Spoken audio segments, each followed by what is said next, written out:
So welcome again, everyone, to the Talis Aspire product update for May 2023. If anyone doesn't know me, I'm Isabel Lascaris, support consultant at Technology for Sage, supporting Talis. These product updates are an opportunity for us to let you know what we have been working on and what we have planned for the future with Talis Aspire.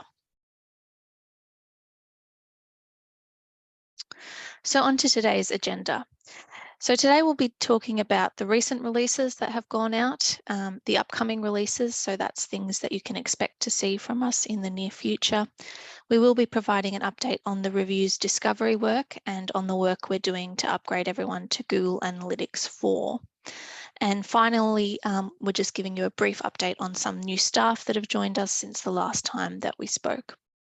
If you have any questions as I go through the agenda, feel free to put them in the chat, but I'll ask for questions at the end as well. So onto recent releases, the first item on the agenda. This is pretty self-explanatory, but really just an opportunity to remind you of recent releases that have gone out within the product in case you've missed those, or to give you an opportunity to ask any questions around them if you'd like to.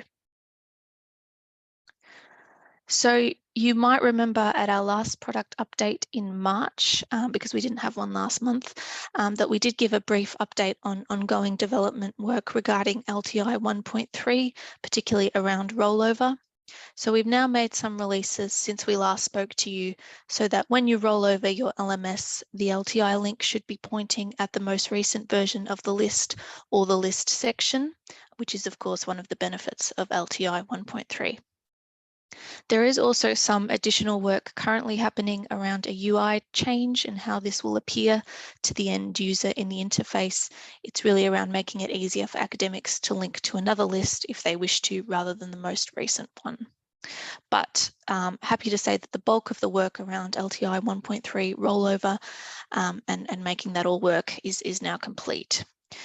So to go with that, we've updated an article called Learning Tools Interoperability, LTI 1.3 integration, and it's now quite comprehensive. So it contains videos demonstrating how links look, videos demonstrating rollover in practice. So hopefully that will help answer a lot of the questions you might have if you haven't rolled over yet, or if you haven't installed LTI 1.3 yet. I'll pop the link to that support article in the chat in case anyone wants to have a look at it now or after this webinar, but it is also live in the support site now. You will notice if you take a look at the article that we're just missing a video on how LTI 1.3 looks in Moodle. There is one for rollover in Moodle, but the overview of setting a link up in Moodle is not yet live, but it will be added very soon.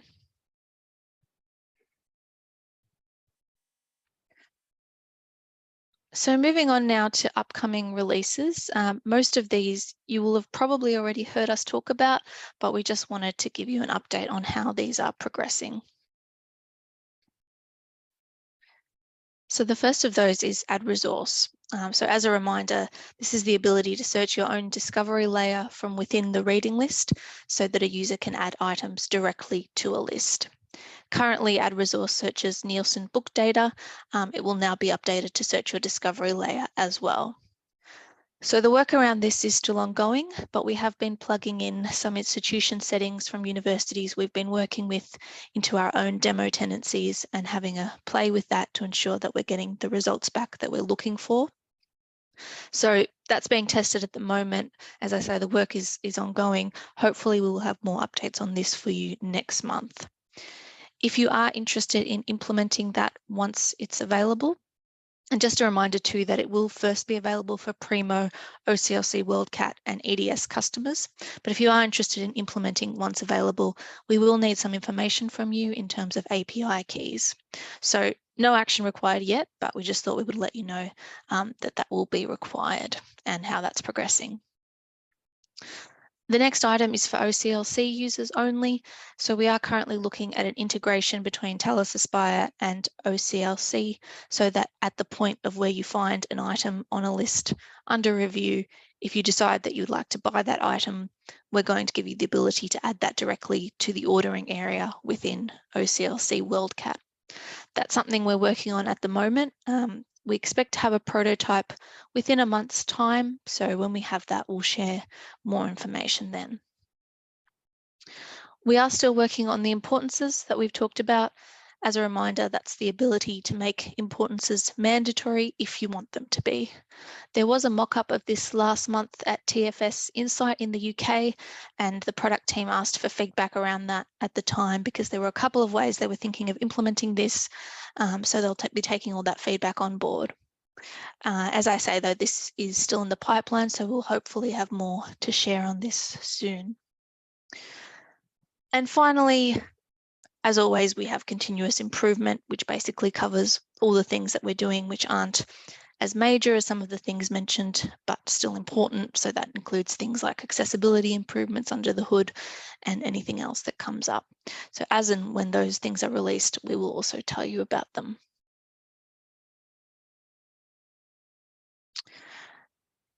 At the last product update, you would have heard me mention that the product team are undertaking some discovery work around the reviews area of Talis Aspire, and that they wanted to speak to different universities about this and get their feedback on thoughts on this. So just an update on that. Thanks to all those who told us that they would like to take part in that. These talks have just begun, I think, this week, and the team is speaking to 20 institutions across the UK, Australia, and Canada. The reasoning behind this is that the team are looking to build a new reviews interface, but we want it to be relevant to what you need, so those conversations will assist with that. Team will then pull together the feedback from those conversations and identify what you'd like to see. So for anyone who is taking part in these conversations, I heard Scott from the product team say this, and I think it's worth passing on, and that is that, you know, we really want to know what you think about reviews. So when we speak to you, don't be afraid of criticizing the interface or the system as it stands today, because we want to improve it, so that kind of feedback is useful. Now, there might be a second round of these conversations later in the year as work progresses on the interface, but we will keep you updated on that. And also, as with any major change, if we do change the reviews interface significantly, we will give people a period where they can swap over. So nobody will be getting automatically switched over to a new interface at a really inconvenient time of the year or before they understand how it works or how to use it. So just thought that was worth mentioning too.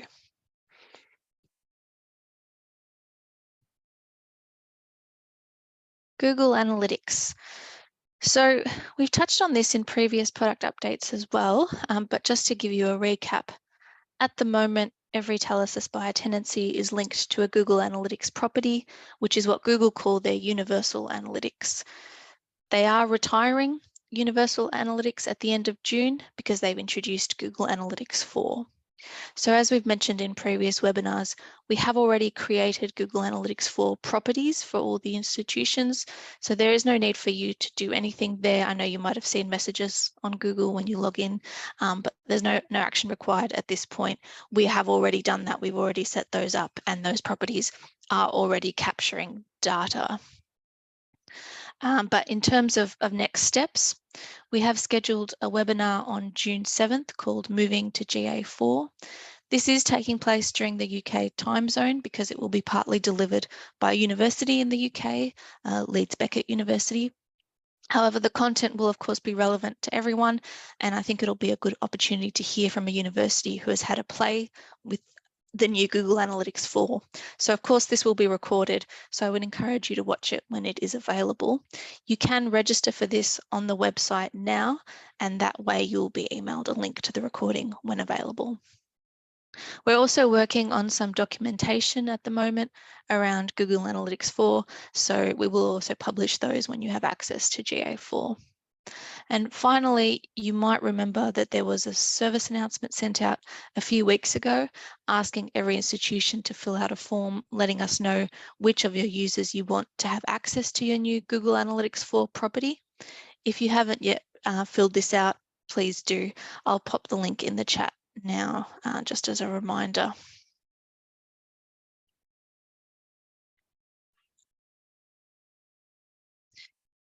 The final item on our agenda is just a chance to let you know that we have a new team member in the product team.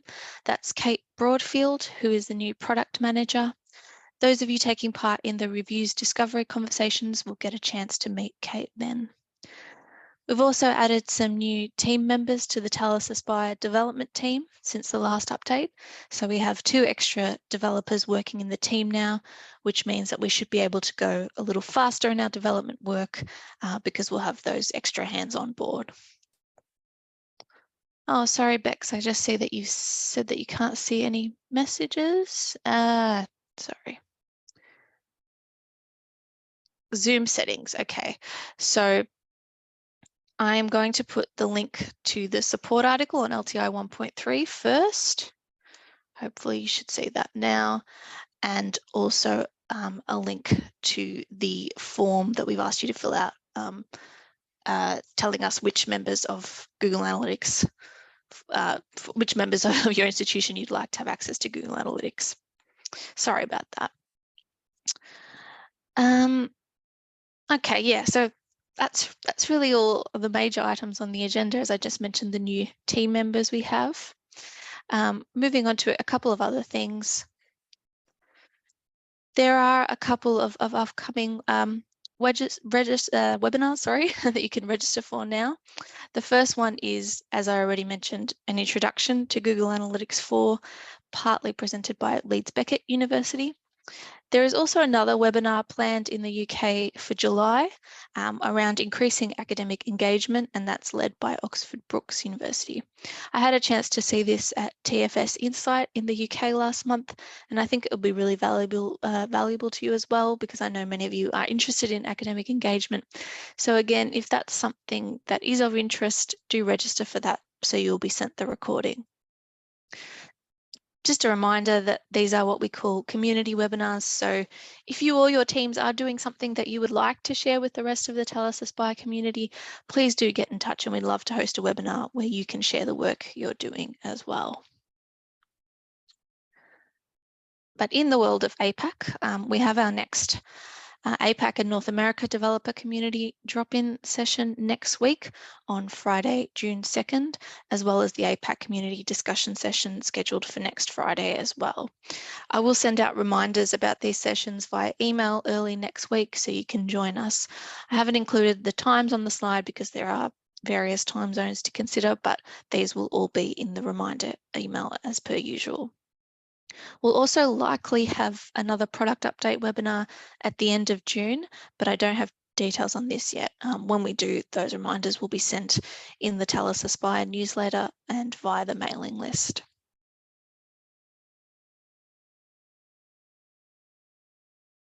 And just your usual reminders of how you can stay up to date with us.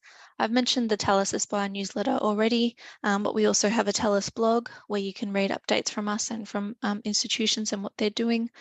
Our events page is where you can register for all events, including the webinars I mentioned before, and you can view webinar recordings when available via our support site, as well as product update articles and release information, which are also available on the support site.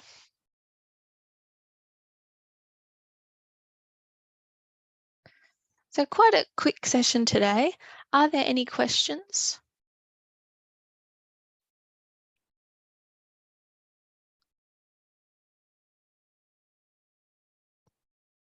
If you have any, just pop them in the chat. Question about Pelago. Not particularly, nothing major to update you on. I know, Bex, that you've been waiting for a report. We are still waiting to import the latest data in, but when we do that, we'll get you that report. And if there are any other further updates on Pelago, we will share those. An ETA, I've just asked the team earlier in the week how that's going, so I'll let you know when I find out too. Any other questions around anything?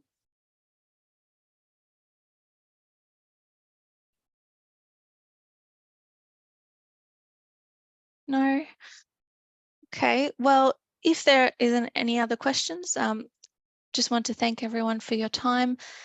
If you have registered for this webinar, you'll be sent an email with a link to the recording when available. It does take a couple of days to process. Otherwise, thanks for attending today, and I'll speak to you all very soon. Thank you.